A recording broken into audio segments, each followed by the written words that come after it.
अब आगे। कबीर आज सुबह जब से अपने ऑफिस में आया था, उसका मूड बिल्कुल भी अच्छा नहीं था। बस सुबह से ही ऑफिस में आते ही अपने सभी एम्प्लॉय पर गुस्सा करने लगता है। सब पर किसी न किसी बात पर उन्हें डांटने लगता है। सारे एम्प्लॉय डर से कांप रहे थे। वह सभी समझ गए थे कि आज कबीर का मूड बिल्कुल भी अच्छा नहीं है। कबीर अपने सभी एम्प्लॉय की अच्छे से क्लास लेने के बाद अपने केबिन में आता है और वहां रखे अपने मूविंग चेयर पर घर जाकर बैठ गया। फिर चेयर से अपना सिर टिकाकर चुपचाप अपनी आंखें बंद करके बैठ जाता है। सबको डांटने के बाद भी उसे ना जाने क्यों अजीब सा महसूस हो रहा था। उसका मन बिल्कुल भी शांत नहीं था। उसका मन किसी भी चीज में नहीं लग रहा था। ना जाने क्यों उसे रह रहकर सुबह से ही बेचैनी हो रही थी। फिर वह खुद के ख्यालों को झटकते हुए वापस से अपने काम में लग गया। वह लैपटॉप पर अपना कुछ जरूरी काम करने लगा।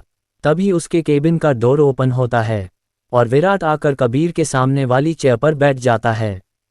कबीर यह जानता था कि विराट है, क्योंकि उसके अलावा और कोई भी इस तरह से बिना बताए उसकी केबिन में एंटर नहीं कर सकता था।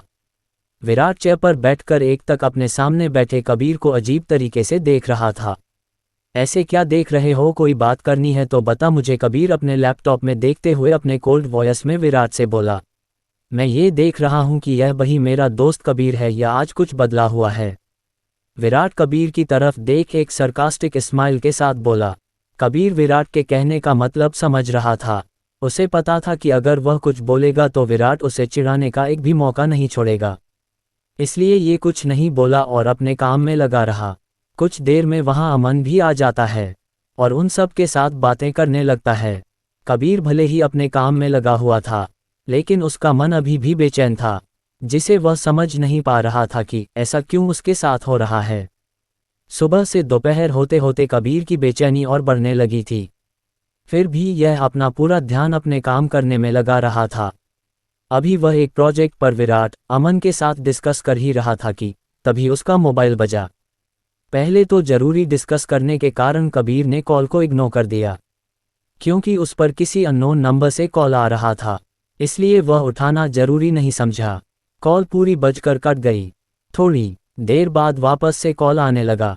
कबीर ने जब देखा तो वही अननोन नंबर था। वह वापस से कॉल को इग्नोर करने वाला था। देख ले यार, शायद कोई जरूरी कॉल हो, विराट ने कबीर को कॉल पिक करने के लिए उससे कहा। फिर कबीर कुछ सोचकर तुरंत कॉल पिक किया और कॉल पिक करते ही सामने वाले ने कुछ कहा, जिसे सुनकर उसके हाथों से मोबाइल छूटकर नीचे गिर गई। कबीर के चेहरे पर घबराहट साफ दिखाई दे गई थी। कबीर जल्दी से अपने चेयर से उठा और तुरंत केबिन से बाहर की तरफ भागा। कबीर को इस तरह घबराकर केबिन से भागकर जाता देख विराट और अमन भी परेशान हो गए। विराट ने जल्दी से कबीर के गिरे हुए फोन की तरफ देखा, जिस पर अभी भी सामने वाला हेलो हेलो ही बोले जा रहा था। हेलो जी, आप कौन बोल रहे हैं? विराट ने नीचे गिरे हुए फोन को उठाकर तुरंत बोला। सर, मैं डीएवी कॉलेज के प्रिंसिपल का असिस्टेंट बोल रहा हूँ।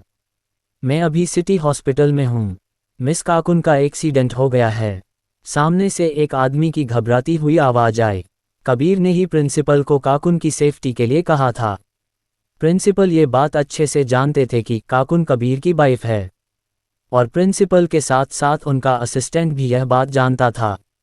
ये हमेशा काकुन पर अपनी निगरानी रखता था, इसलिए जब भी काकुन कॉलेज में आती तब प्रिंसिपल का असिस्टेंट ने काकुन की सेफ्टी का हमेशा ख्याल रखता। काकुन किसी सोच में गुम अपना प्रैक्टिकल देने के बाद कॉलेज की सीढ़ियों की तरफ बढ़ रही थी, पर उसे उसका कुछ भी ध्यान नहीं था और अचानक उसका पैर फिसला और वह पूरी सीढ़ियों से आकर नीचे गिर गई, जिस कारण उसके सिर से बहुत सारा खून निकलने लगा। सभी स्टूडेंट्स काकुन को घेर कर खड़े हो गए। सभी काकुन को खून से लथपथ देख घबरा गए थे। तभी एक पियून के बताने पर प्रिंसिपल अपने केबिन से यहाँ आए और काकुन की हालत देख वह घबराने लगे। फिर उन्होंने तुरंत अपने असिस्टेंट से इशारा किया तो असिस्टेंट काकुन को हॉस्पिटल ले जाने का सारा अरेंजमेंट किया। ये सुनते ही विराट समझ गया कि कबीर कहाँ भाग कर गया है। वह भी तुरंत अमन के साथ केबिन से बाहर निकल गया। विराट ऑफिस की बिल्डिंग से बाहर आया तो देखा कि कबीर अपनी कार को लेकर फुल स्पीड से जा रहा है।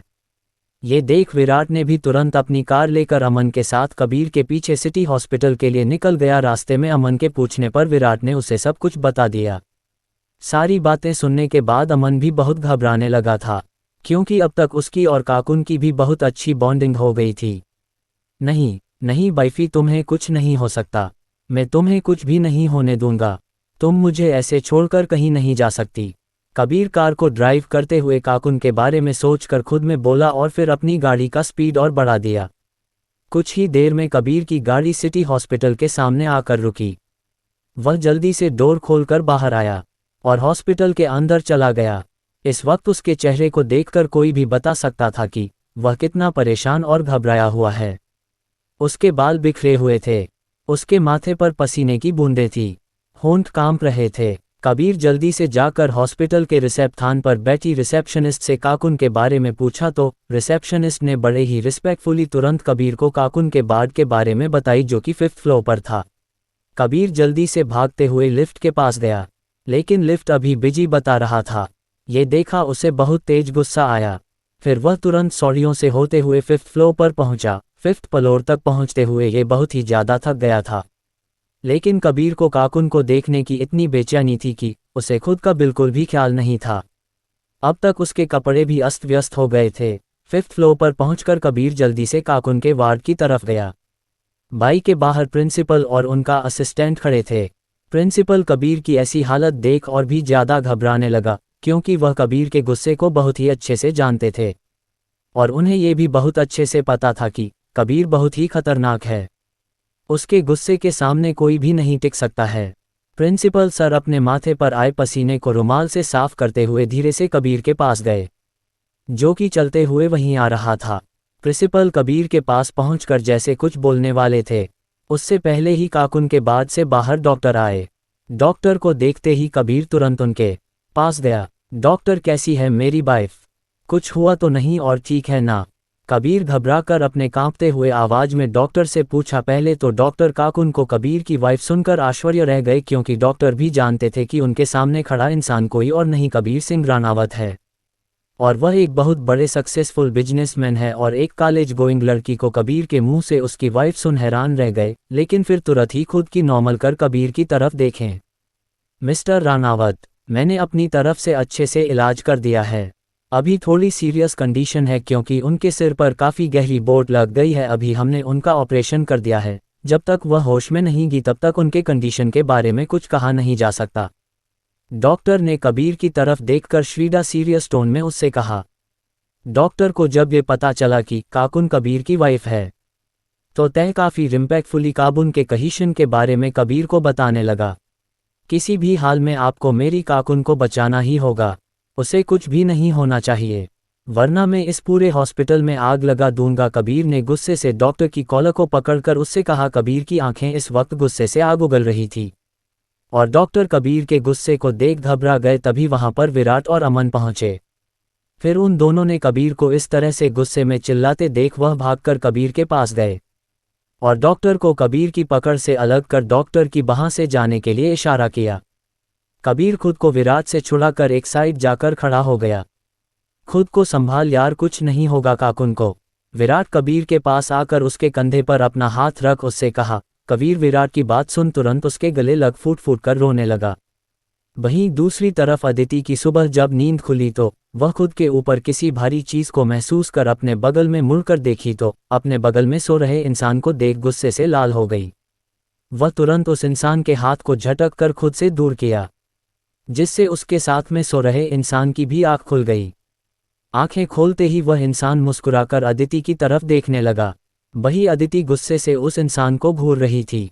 आपकी हिम्मत भी कैसे हुई यहाँ आने की और मेरे बगल में सोने की? अभी उतरो मेरे बेड पर से, अदिति ने गुस्से में अपनी उंगली दिखाते हुए सामने मुस्कुरा रहे इंसान से कहा और यह कहकर वह उस इंसान को बेड पर से चक्का देने लगी। तभी उस इंसान ने अदिति के हाथ को पकड़ खुद की तरफ खींच लिया और तुरंत अदिति को बेड पर लिटाकर खुद उसके ऊपर आ गया और बिना वक्त गंवाए उसके होठों पर अपने होठ रख उसे बहुत ही पैशनेटली किस करने लगा। To be continued. Like, comments और अपने रिव्यू देना ना भूले। पल्स।